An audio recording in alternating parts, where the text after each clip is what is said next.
Hola, soy Javier Hernández Martínez, estudiante de metodología aplicada al deporte. En este pequeño video voy a hablarles un poco de lo que son principios del entrenamiento. ¿Qué es un principio del entrenamiento? Un principio del entrenamiento son reglas, por así decirlo, son reglas que seguimos todos los profesores o que debemos de seguir todos los entrenadores para llevar un óptimo desarrollo del entrenamiento de nuestros atletas y así poder evitar alguna sobrecarga de entrenamiento o evitar alguna lesión. También hay que recalcar que es dependiendo de los autores o dependiendo de los entrenadores, podemos manejar 4 principios, algunos lo manejan como 6, otros como 7 y algunos lo manejan como 10. En mi caso yo opté por manejar los 6 principios nada más, 6 principios nada más que siento que en mi vida como entrenador que me han funcionado un poquito más. Voy a empezarles con el principio de individualidad. Individualidad, como la palabra lo dice, individual. Bueno, vamos a desglosarlo de esta manera, que dice individual. Se refiere para uno, o para alguien, o para mí, o para ti, por así mencionarlo. Se refiere a un entrenamiento específico para alguien.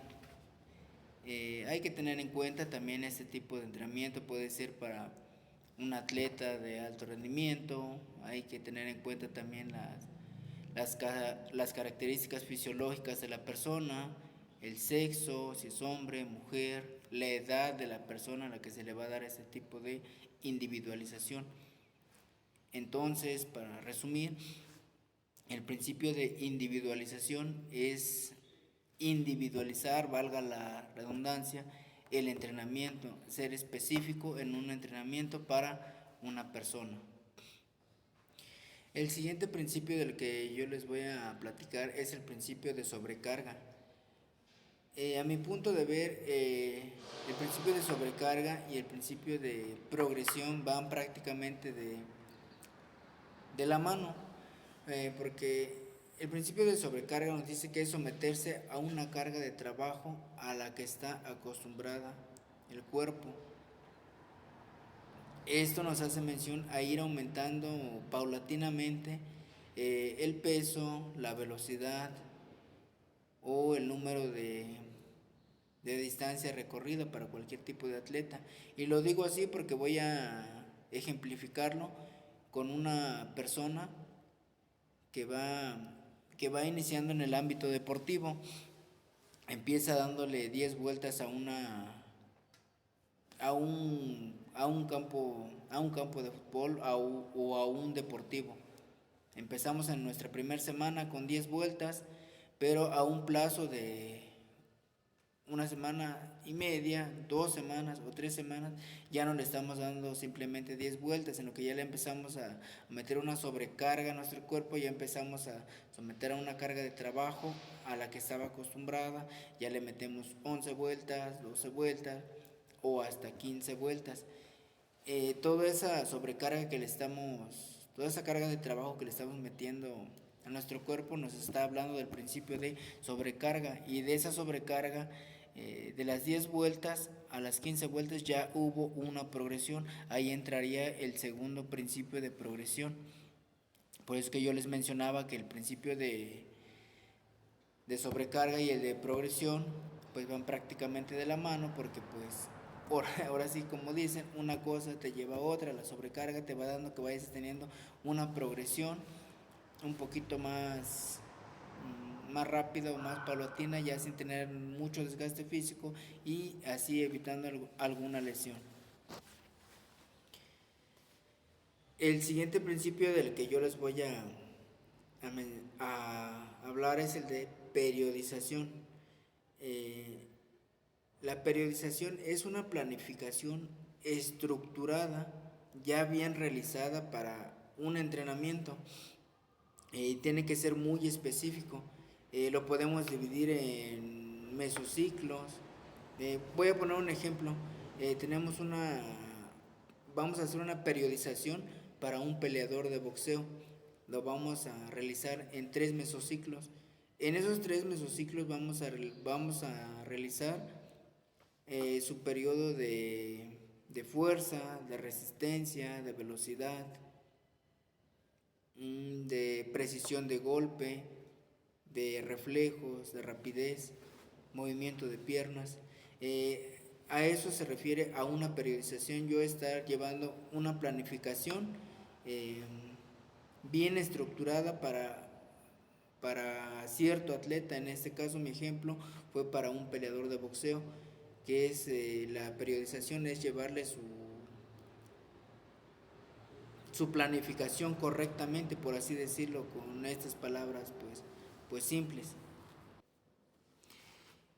Mi siguiente principio es el principio de especificidad. ¿A qué se refiere esto? Se refiere a tener un trabajo específico, valga la redundancia nuevamente, a tener un trabajo específico para el tipo de deporte que yo voy a realizar o en el que me voy a desenvolver o en el que el atleta va a desarrollarse dentro de. Esto quiere decir que tiene que estar dirigido directamente a un ejemplo. Bueno, voy a ponerlo con ejemplo para que se entienda. Un ejemplo de especificidad, a lo mejor voy a poner nuevamente un boxeador, porque es mi tema, que siento que domino un poquito más el boxeo, es mi ámbito boxístico.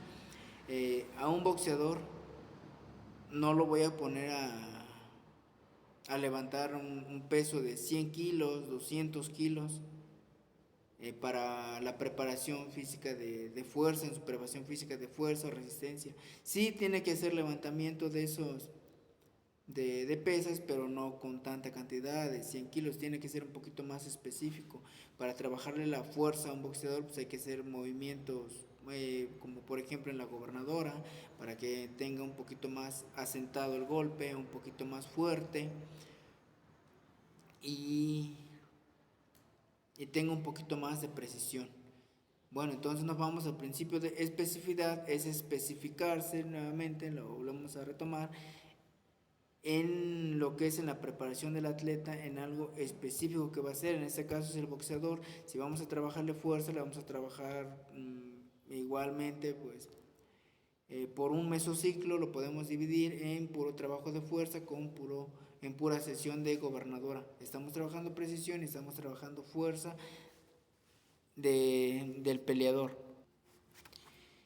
Y como último principio tendríamos el principio de recuperación. Este no es menos importante que todos los ya mencionados, ya que hay que recordar o hay que tener en cuenta también que en la recuperación es cuando el músculo mejora, es cuando el músculo se hipertrofia, es cuando sacamos toda la carga de trabajo que ya tuvimos anteriormente o días atrás o en alguna unidad de entrenamiento, o hablando ya de un microciclo o un mesociclo, que ya llevamos una carga de trabajo en el descanso, en el periodo.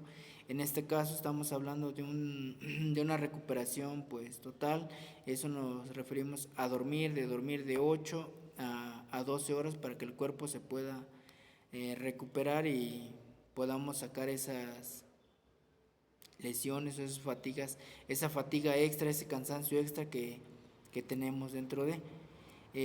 Bueno, no se refiere simplemente a eso, sino que también se refiere a la recuperación entre ejercicio y ejercicio. Un ejemplo voy a poner nuevamente un ejemplo de boxeo.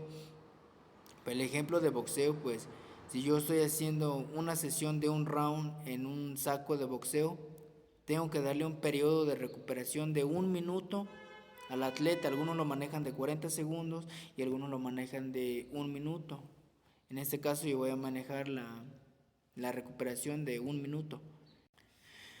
Bueno, esos serían mis 6 principios que yo tome en consideración en todos los entrenamientos que tengo, con los atletas que yo les estoy llevando su preparación y con un servidor también. Ahora voy a platicarles un poco del RPE. ¿Qué es el RPE? O escala de Born, también lo conocen así como escala de Born o RPE. ¿Qué es el RP? El RP nos dice que es el índice de esfuerzo percibido en nuestro cuerpo. Es decir, cuánto percibo de esfuerzo, por así decirlo, o cuánto dolor siento, porque también esta escala de Born también lo utilizan para medir la escala del dolor en pacientes. También la escala de Born, algunos médicos lo utilizan como para medir el grado de dolor que siente un paciente o qué tanta sensibilidad tiene dentro de. Ejemplo, bueno, voy a poner un poquito de ejemplo. Bueno, creo que varios hemos ido al doctor, que llegan y te pellizca, ¿te duele? Sí, ¿cuánto te duele? Del 1 al 10, ¿cuánto te duele? De un 2, un 3, por poner el ejemplo. Bueno, pues la escala de Born nos hace mención prácticamente lo mismo.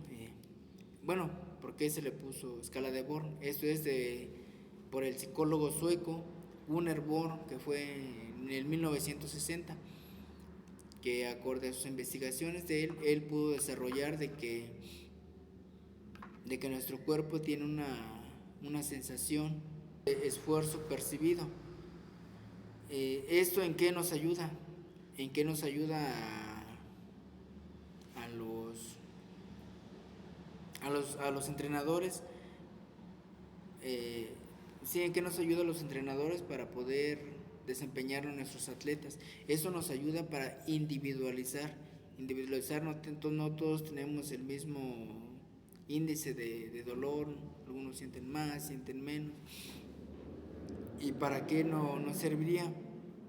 Nos serviría para medir la intensidad de cada uno de nuestros atletas que estamos teniendo o que estamos capacitando en su momento. Esta escala de Born nos hace mención que es de acuerdo a la tabla, cuando recientemente él estaba en sus investigaciones, era del 6 al 20, donde 6 era el grado pues mínimo, un esfuerzo o una percepción muy mínima, y donde 20 era un esfuerzo máximo. Ya con tantas investigaciones y ya para que ya no fuera tan difícil para leer esta tabla, ya lo pusieron en un grado de especificidad del 1 al 10, pero anteriormente les comento era del 6 al 20. También esto lo manejaban en tablas numéricas de 10. ¿Por qué? Porque eso simulaba la frecuencia cardíaca de cada persona.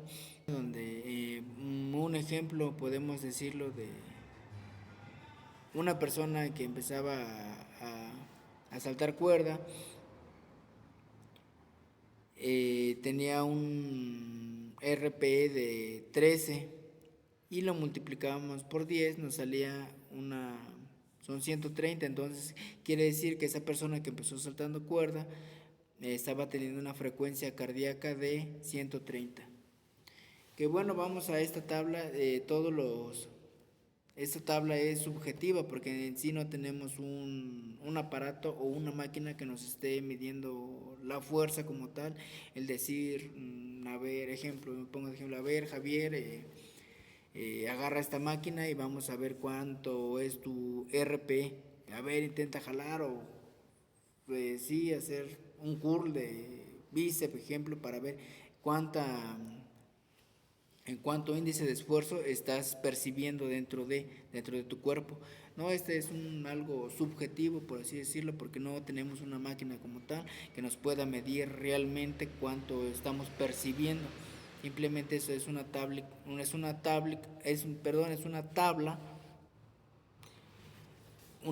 de valoración aproximada. Dicha tabla nos permitirá a nosotros como profesores ajustar las cargas de trabajo para nuestros deportistas y así no las llevemos a un punto de quiebre o a un sobreentrenamiento.